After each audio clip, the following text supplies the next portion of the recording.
This is the Daily Pulse from Speak My Word Ministries. I'm Travis Zimmerman. This is day 2 of 2 insights that I learned from cleaning out my grandma Hoover's house, as she's been moving into a nursing home and she can no longer return to her home. So it's a sad occasion.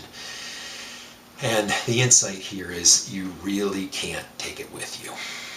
You really can't. You know, we had, as I mentioned yesterday, all my grandmother's children, my Uncle Charlie and the 4 sisters, my mom and her 3 sisters, had a chance to be there. Many of the husbands were there, my uncles, and it was a grand time. I mean, we had a lot of fun just catching up, you know, even as we worked. And work is kind of the love language of the Hoover family, and I'm very partial to that, being a Hoover blood myself. So we went in there, and my brother and many of them were there a day before I got there, and I kind of got there in the middle.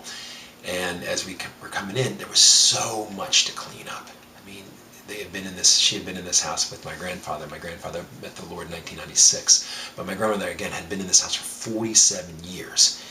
And she didn't have curbside trash pickup. She either threw it in the garden, recycled it, or kept it. And wow, it was an eye-opener. And I don't say it as a judgment, because any one of us can fall into that, can't we? I mean, I saw that with my own father. I saw that with my grandfather, Zimmerman, who just met Jesus a couple of weeks ago. Again, saw it with my grandmother. And you see the pattern of human behavior. We want to hold on to stuff. We want to hold on to that because we may need it. And you know, you're coming out of a generation where my grandmother and my grandfather, they lived through the Depression, where they had nothing. So I definitely get that. But as we were going through it, there was duplicative items, thousands of glasses, thousands of dishes, you know, hundreds and hundreds of yards of yarn and papers, and just, you know, we saved a lot of it for the yard sale, but a lot of it went right in this huge roll-off dumpster that we had.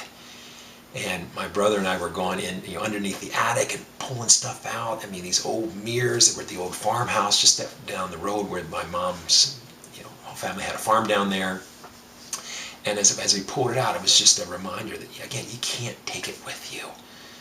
And just seeing that firsthand and up close and personal, it just really hit me. So you come home and you want to go through every drawer that you have, and go through the basement for the 5th time, and go through the refrigerator, and go through your desk and your drawers, and just either give it to the church, give it to Goodwill, or pitch it, or give it to somebody else, put it on Craigslist, be subject to spam.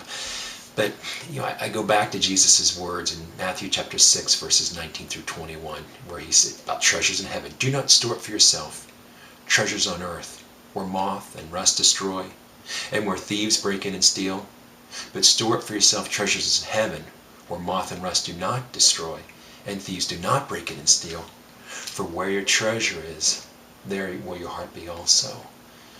Treasures in heaven, Matthew chapter 6, verses 19 through 21.